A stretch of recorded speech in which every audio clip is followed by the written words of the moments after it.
যানবাহনের টায়ার, পায়ের জুতা, খেলার বল, পানির বোতল প্রভৃতি নানান জিনিসপত্র তৈরির কাজে রাবার শিল্পের খুবই অপরিহার্য উপাদান হল প্রাকৃতিক রাবার। হেবিয়া ব্রাসিলিনেসিস নামক গাছ থেকে এই প্রাকৃতিক রাবার উৎপাদন করা হয়। অত্যন্ত প্রসারণক্ষম, স্থিতিস্থাপক ও জল নিরোধী বলে রাবারকে বহু ক্ষেত্রে ব্যবহার করা যায়। 1961 সালে সরকারি পৃষ্ঠপোষকতায় বাণিজ্যিকভাবে বাংলাদেশের সিলেট ও পার্বত্য চট্টগ্রাম অঞ্চলে রাবার চাষ শুরু করা হয়। ক্রমাগত এর চাহিদা বাড়তে থাকলে বন বিভাগ 1214 হেক্টর জমি অধিগ্রহণ করে রাবার চাষের জন্য বাংলাদেশ বন শিল্প উন্নয়ন কর্পোরেশনের কাছে হস্তান্তর করে বলে জানা যায়। দাঁতমারা রাবার বাগানের জন্য বাংলাদেশের চট্টগ্রাম জেলার ফটিকছড়ি নামক উপজেলাটির বেশ খ্যাতি রয়েছে। এটি এশিয়ার সর্ববৃহৎ রাবার বাগান হিসেবে স্বীকৃত। দাঁতমারা রাবার বাগান ছাড়াও ফেনী থেকে সড়ক পথে খাগড়াছড়ি যাওয়ার পথে বড় বড় চা বাগানের পাশাপাশি বিশাল বিশাল রাবার বাগান দেখতে পাওয়া যায়।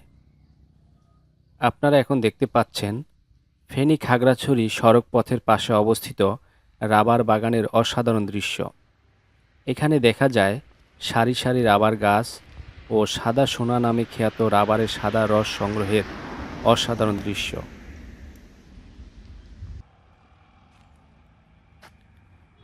আমরা অনেকেই জানি যে হেবিয়া ব্রাসিলিনেসিস দক্ষিণ আমেরিকার আমাজনের একটি বিখ্যাত গাছ। এটি অর্থনৈতিকভাবে খুবই গুরুত্বপূর্ণ, কারণ এই গাছ থেকে সংগৃহীত তরল লেটেক্স প্রাকৃতিক রাবারের প্রাথমিক উৎস।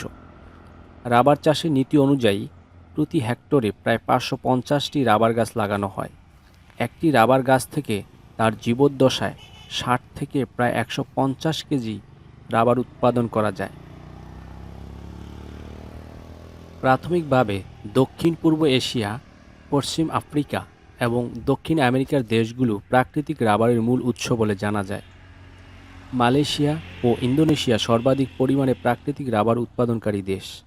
বিশেষ প্রক্রিয়ায় রাবার গাছের বাকল কেটে রাবারের সাদা নির্যাস বা রস সংগ্রহ করা হয়। পরবর্তীতে এই রসকে পরিশোধিত করে বাণিজ্যিক প্রক্রিয়াকরণের জন্য রাবার প্রস্তুত করা হয়। আজ এই পর্যন্তই, দেখা হবে অন্য কোনো স্থানে। সে পর্যন্ত লাইক, কমেন্ট, শেয়ার এবং সাবস্ক্রাইব করে সঙ্গে থাকুন। সকলকে ধন্যবাদ।